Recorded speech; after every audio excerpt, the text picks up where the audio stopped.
אתה לוקח ישר לאוטו? כן.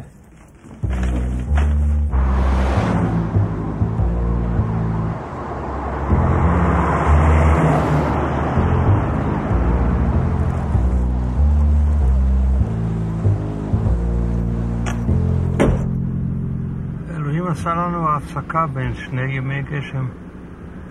נורא סקרנית כמה באים. טלפנה אדית. אני רואה שמזג אוויר כזה אנחנו לא נספיק לעשות הרבה עבודה. אז אני לא חושבת שכדאי שאני אבוא, גם יש לי מה לעשות היום חשוב. כל מי שעכשיו יצא במיטתו יקלל את עצמו ביום הזה. הנרי החמישי, שייקספיר. מאיזה קרב זה היה? הקרב. הקרב. אז'ינקור.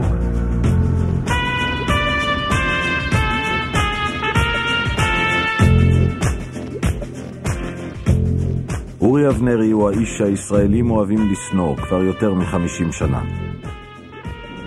בכל צומת דרכים בהיסטוריה של מדינת ישראל ניצב אבנרי כנגד העמדות המקובלות והשמיע דברים שבאוזני ישראלים רבים הם כפירה בעיקר.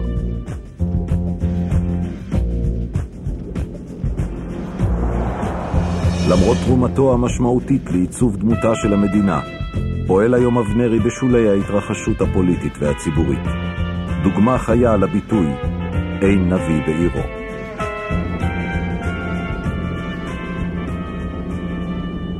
בבקשה. בבקשה. בואו תתקרבו. יאללה, יאללה. יאללה, נו.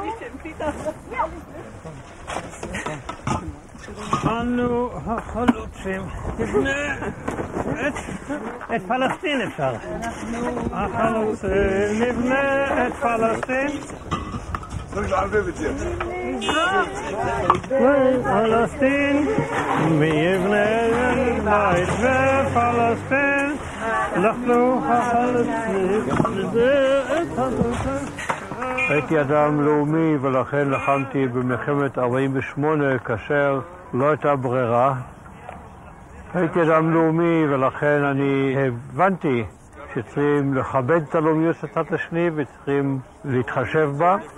אני ודאי הייתי אדם לוחם כל חיי, לא הייתי אף פעם איש שקט.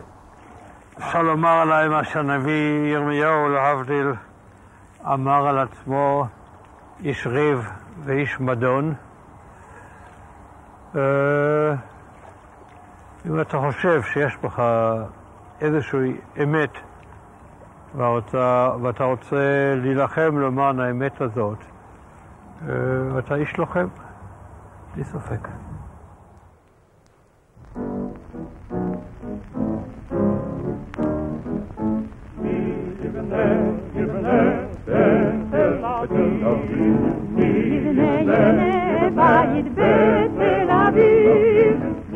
בעוד תנופת הבנייה בעיר היהודית הראשונה נמשכת במלוא עוזה, מנצחת המפלגה הנאצית בבחירות בגרמניה.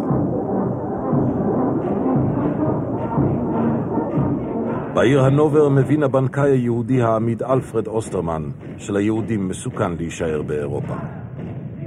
הלמוט אוסטרמן בן ה-10, לימים אורי אבנרי, מתחיל את שנת הלימודים בסירוב לשיר המנונים נאציים בבית הספר של הכנסייה הקתולית, ומסיימה בשינון השפה העברית תחת שמש יוקדת בבית ספר בפלסטינה. החיים בתל אביב לא מאירים פנים למשפחת אוסטרמן. במהלך 4 השנים הבאות מאבד האב את הונו בעסקאות כושלות. הלמוט הצעיר מחליט לעזוב את בית הספר ולעבוד בעבודות מזדמנות כדי לסייע בפרנסת המשפחה. בשעות הערב הוא יושב בחדרו ומשלים את השכלתו, בעיקר בקריאת ספרות היסטורית. זמן קצר מאוחר יותר, הוא מצטרף למורת רוחם של הוריו, לשורות הארגון המחתרתי אצ"ל שלוחם בבריטים. בלי ידיעתם הוא הופך את חדרו למחבון נשק, ומתחיל לפרסם מאמרים בכתבי עת לאומיים, חלקם תחת השם הצברי המובהק שהוא עתיד לאמץ לעצמו, אורי אבנרי.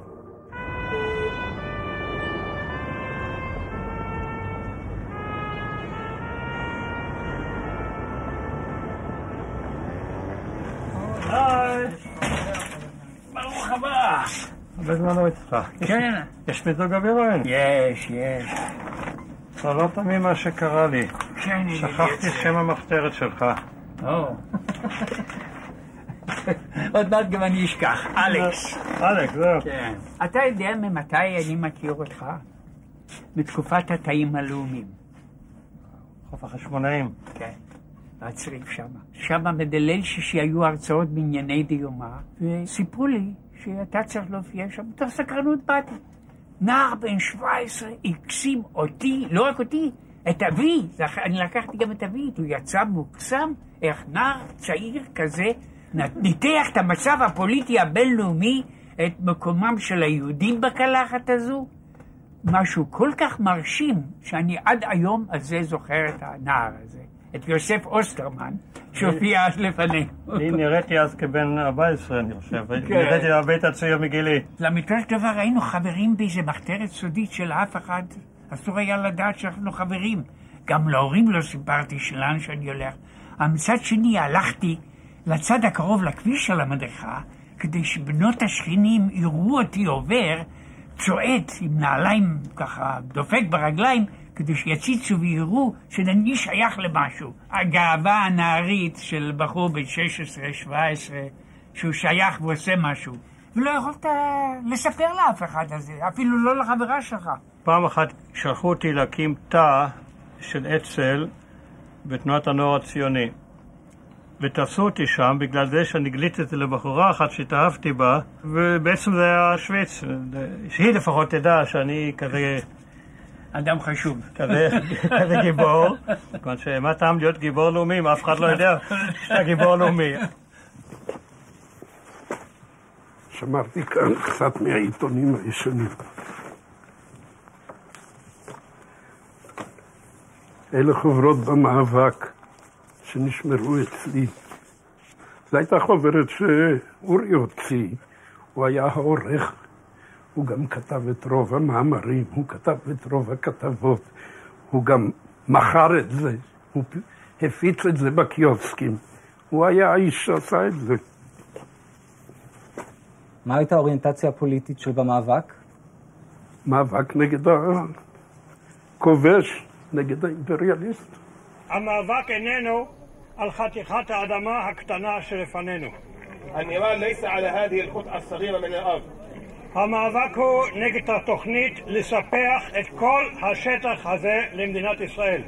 השלום יקום כאשר המתנחלים האלה שהם לפנינו יחזרו לתל אביב ולחיפה, והמקום הזה יימסר לפליטים פלסטינים.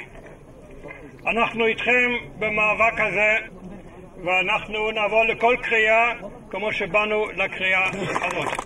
הוא ראה יותר תמונה פוליטית כוללת, הוא חשב שהוא יצליח לאחד את כל פעמים מכל הסהר הפורה, יאחד אותם לחטיבה אחת. הוא חשב שהוא ייצור מזרח תיכון חדש. אני התחלתי לצייר עבורם את האיורים, אני חושב שמהחוברת השלישית. התמודדות אחרונה, קוץ מול קוץ, הצבר מול מחנות ההסגר שהאנגלים הקימו. עניין הצבר זה נושא שהעסיק מאוד את החוברת? מאוד מאוד העסיק, בצורת הפרשנות שאורי נתן לזה. לא רק מי שנולד בארץ הוא צבר, אלא גם יקי כמוהו, שהגיע מגרמניה עם מבטא, יקי בלתי נסבל, גם הוא צבר, כי הוא חי בארץ, הוא חונך בארץ. זאת הייתה, אני חושב, שהחוברת האחרונה. אורי בא אליי לחיפה, כדי שאני אכין להם את האיור הזה לדף הפתיחה. זה היה 29 בנובמבר, באותו ערב הייתה הצבעה באום. אני ליוויתי את אורי למלון, אני חושב ששם הוא כתב את השיר הזה שלו. נשבענו לך מולדת, ביום שפלך אמר, גדולה ומאוחדת, תקומי מעפר.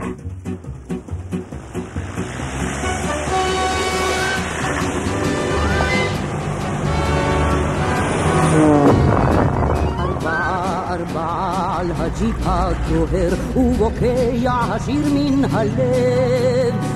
למחרת הכרזת העצמאות של מדינת ישראל פולשים הצבאות הסדירים של מדינות ערב למדינה שזה עתה קמה. ישראל נאלצת להילחם את מלחמת השחרור שלה מול המזרח התיכון כולו.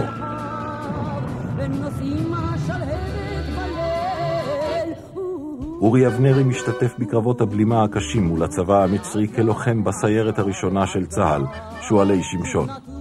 עד לפציעתו הקשה ולפינויו משדה הקרב, הוא משתתף בעשרות קרבות מרים. עליהם הוא מדווח בהרחבה בטור יומי, פופולרי מאוד, בעיתון יום יום. הוא גם מחבר את המנון הסיירת, שהופך לשלאגר גדול. בסיום המלחמה מקבץ אבנרי את רשימותיו משדה הקרב לספר בשדות פלשת 1948. הספר הופך רב מחר. אך משמגיע אבנרי למסקנה שהתגובות האוהדות החמיצו את המסר האנטי-מלחמתי של ספרו, הוא מוציא במהירות ספר נוסף, הצד השני של המטבע, בו הוא מתאר את הפן האפל והבלתי מוסרי של מלחמת העצמאות הישראלית. עם צאתו מעורר הספר שערוריה גדולה, ובלחצי שלטון נמנעת הפצתו. אבנרי הופך בן לילה מלוחם מהולל ועיתונאי מצליח, לאישיות מושמצת ומגונה, לאוחר ישראל.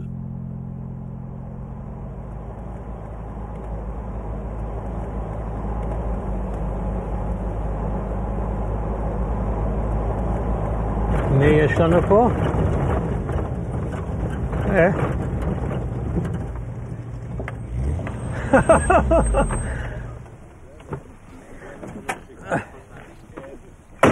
מה זה, הנה כוכבי קולנוע. היי. אני ראיתי את עובדיה לא מזמן. אבל הוא חולם. אשתו נפטרה בזמנו מדום לב. כן, כן. אתה זוכר הוא נסע לפולניה. עובדיה. כן? כן, הוא הלך להביא אישה. לא, הוא הלך. על מה אתה? הוא הלך לראות מה עם הרכוש של ההורים שלו. כן? נסע לפולניה. כן. נראה אותם בראי, זה ממש כמו אז.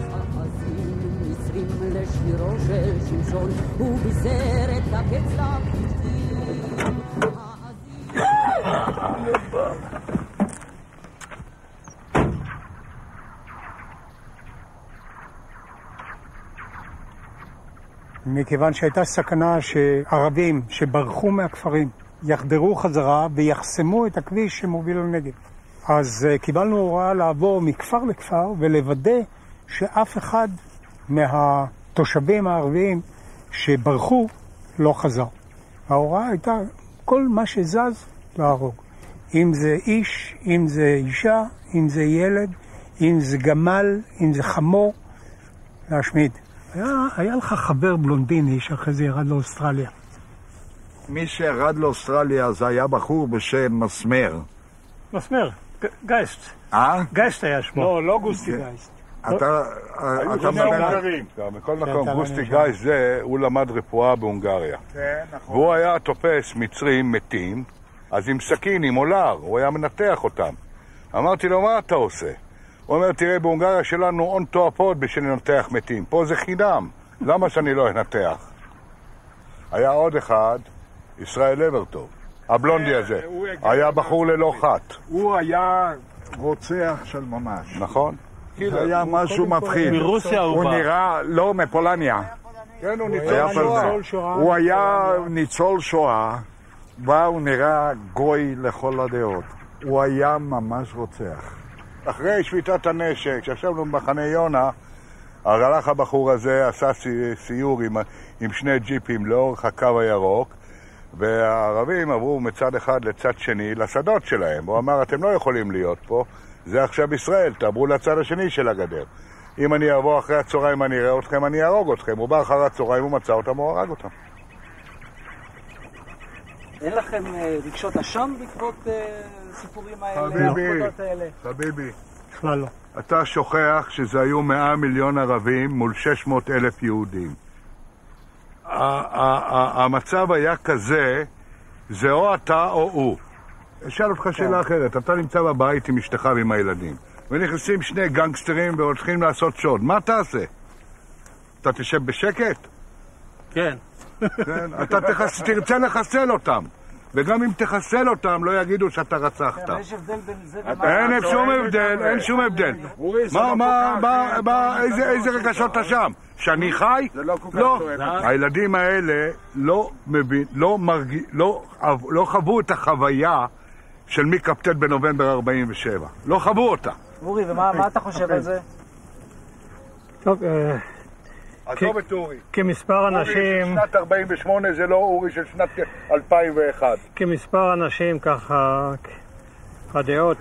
הסיפור שסיפרת קודם, שהלכנו והרגנו אנשים שבאו קצת לקצור קצת דורה בשדה, זה סיפור אחר, זה גובל בפשע המלחמה. אנחנו לא ראינו אותם קוצרים... זה גובל בפשע המלחמה. והיו ביניהם... לא.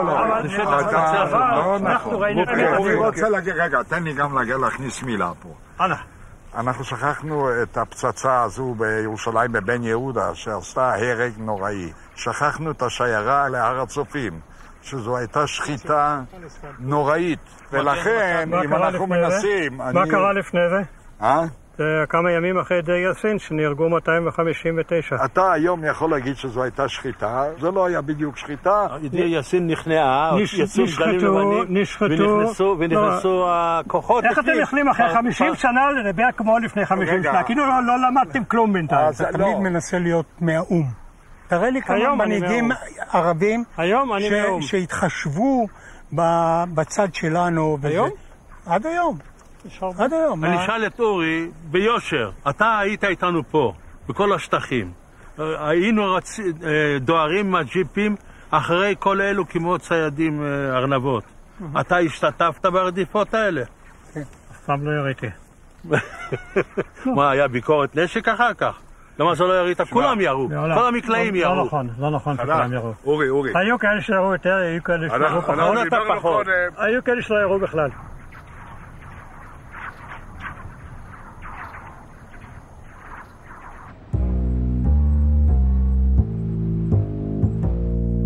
יופי של יום.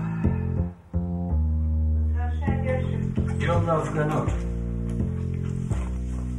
רגע, תכניס. אני לא לוקחת מפתח. יעשו אותי. ואם אני אאבד?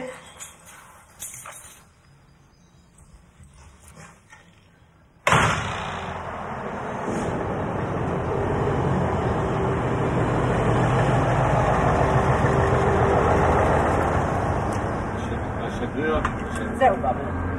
אז זה פה, אני אשים אצלי, את צריכה רק מאחור. אלכס, אתה מוכן להדביק את זה? הנייר דבק. לא עושים את זה ככה, רחל, הפוך עושים את זה. עם הפנים החוצה. לא, תני לי. בשיניים. יש שיניים. יש לך שיניים. רגע, עכשיו תראה איך עושים את זה. תראה, תלמד פעם אחת תמיד. בוא נשים את זה ככה לבוא. זה לא נקרא.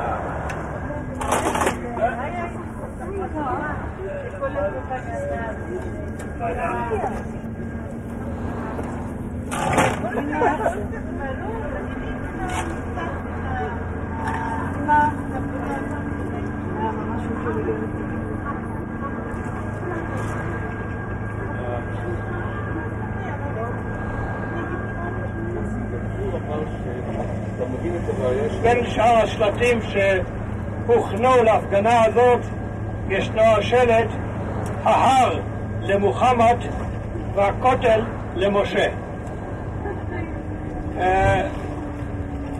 חשוב מאוד מאוד להשמיע את הקול הזה היום, מפני שזה הזמן, נשארו עוד ימים מעטים שבהם ברק צריך להחליט, ואין עליו כרגע שום לחץ אמיתי מצד תנועת השלום. זה כל העניין להיום, ורחל רוצה להגיד כמה דברים ארגוניים. שומעים?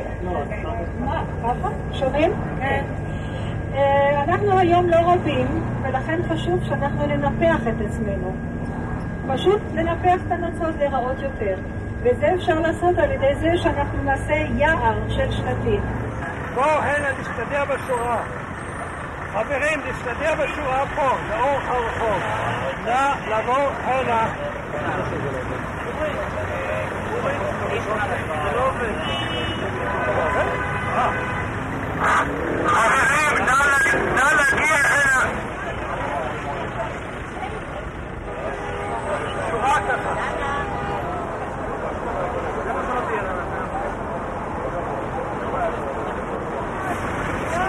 תמיד.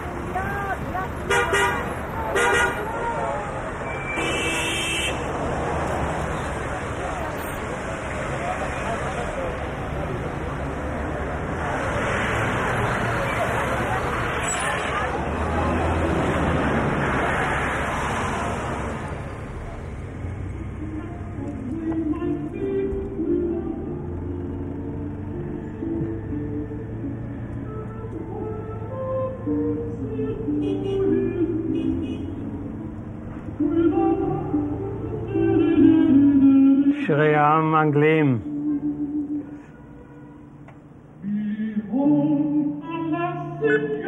רציתי לומר לכם שאתם פשוט עוכרי ישראל חולי נפש, פשוט ככה. שלום לכם, שלום. רק שתדעו שאני מבקרת באתר אינטרנט שלכם וזה מאוד מזעזע. החרם האידיוטי הזה, דפוק הזה שאתם עושים על המוצרים בהתנחלויות, זה ממש דפוק. זה להגיד כמו תינוקות. אני גרה בהתנחלות בגרשיים, כבר עיר. ואין שום סיכוי שאנחנו נוותר עליה. קיבלתי בחיי מאות איומים על חיי, שזרקתי אותם לפח הזבל אחרי שקראתי את המשפט הראשון. הייתה התנגשות בחיי ב-1975, שמישהו דקר אותי והחטיא את הלב בכמה מילימטרים. 15 שנה אני הלכתי עם אקדח ביד, ממש מילולית. לא הייתי יוצא לרחוב מבלי שיהיה לי ביד אקדח עם אצבע להדק. זה מרשה אמיתי.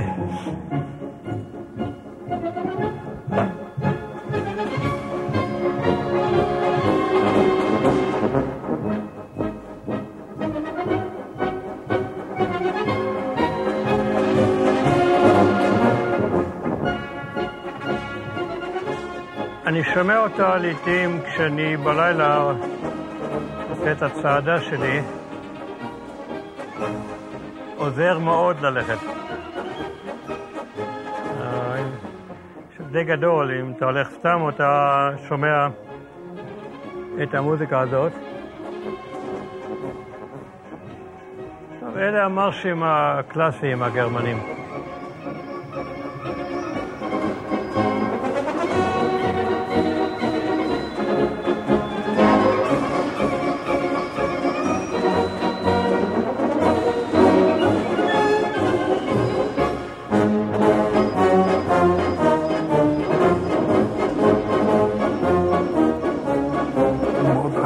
המנונים, הוא מאוד אהב סמלים ומאוד דיבר אליו. גם הסמל זה יצירה שלו. מגן דוד עם החיצים האלה התוקפניים. האספקט הזה אצל אורי. פשיסטי בפירוש. שלא להזכיר את התסרוקת בצורה כזאת קצת היטלריסטית. תראה, יכול להיות שהוא בתת מודע. הוא צמח מזה, המשפחה שלו ברחה מזה, משהו נשאר אצלו באותה תקופה.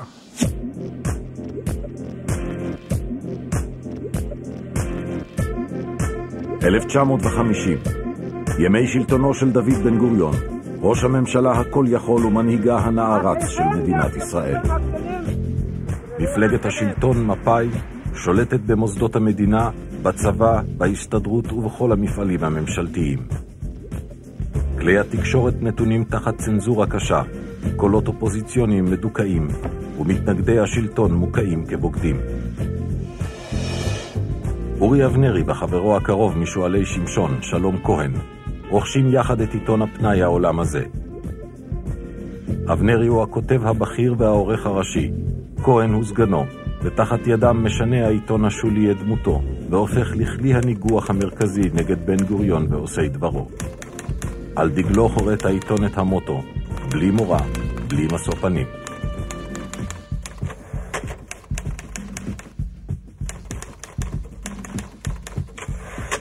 פתאום דיברו אליך בשפה אחרת, עסקו בנושאים שאף עיתון אחר לא העז להתעסק בהם.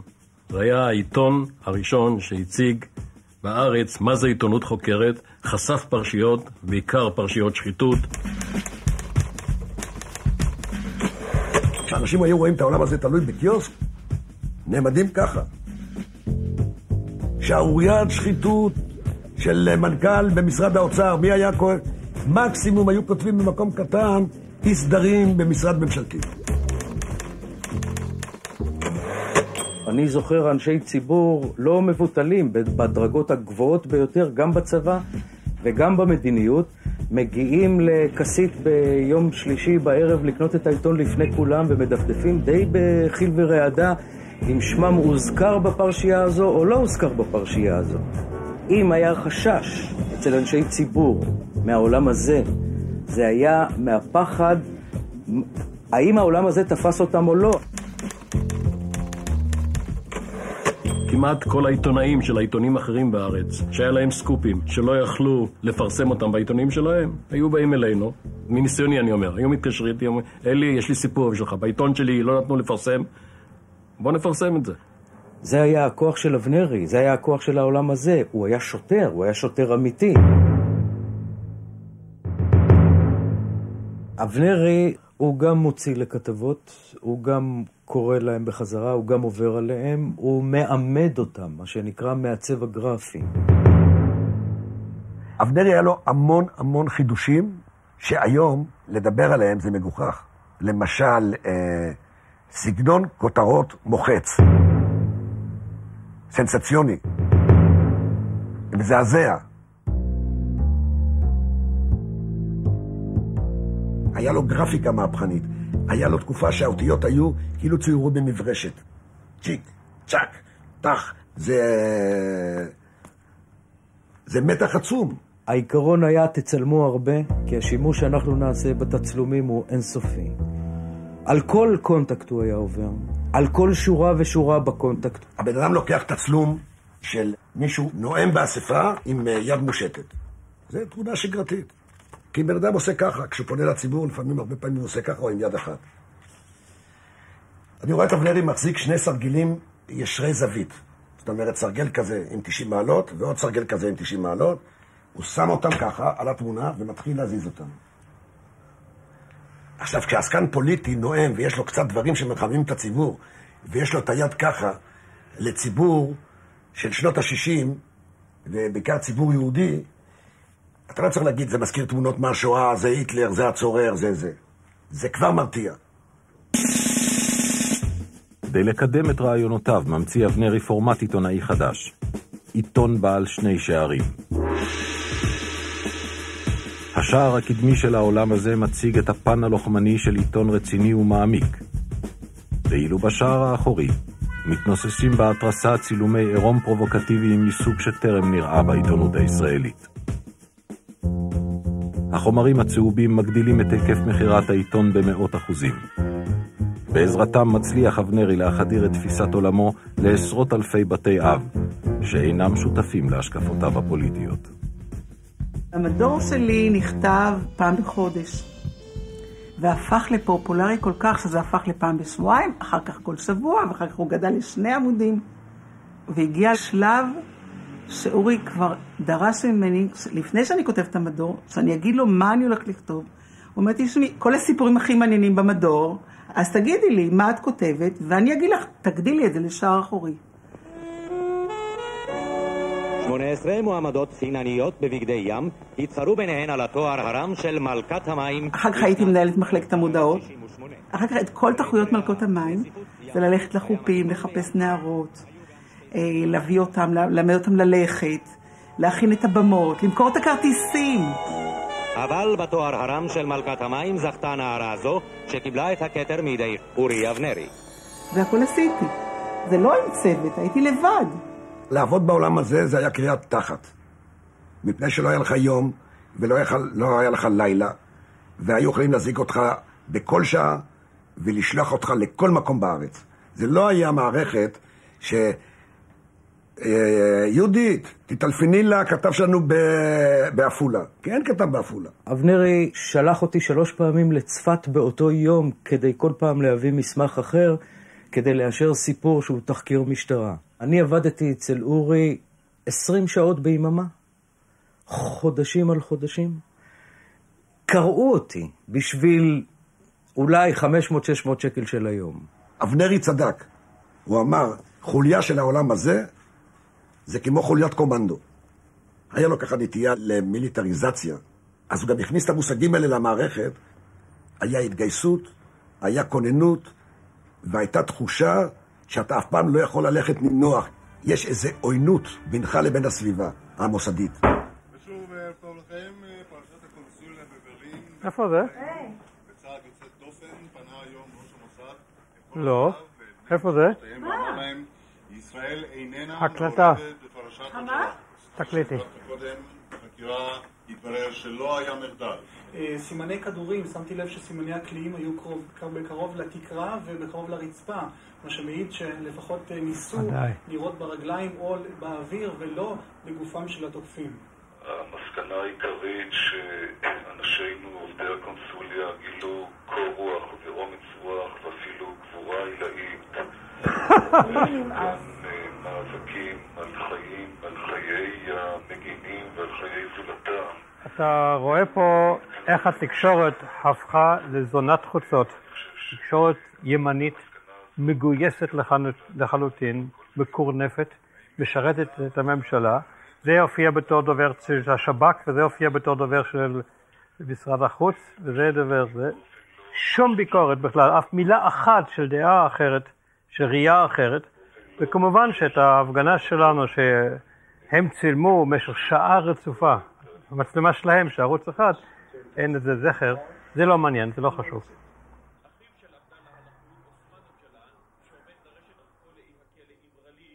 אגב, עוד יכול להיות ב-11:30.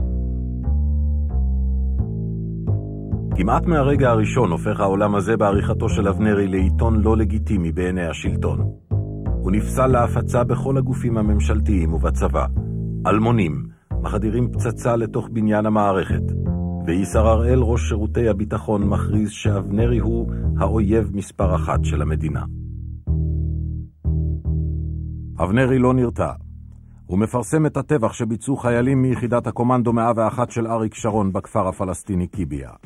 בעקבות הפרסום תוקפים אלמונים את אבנרי וכהן בצאתם מהמערכת ומכים אותם באכזריות.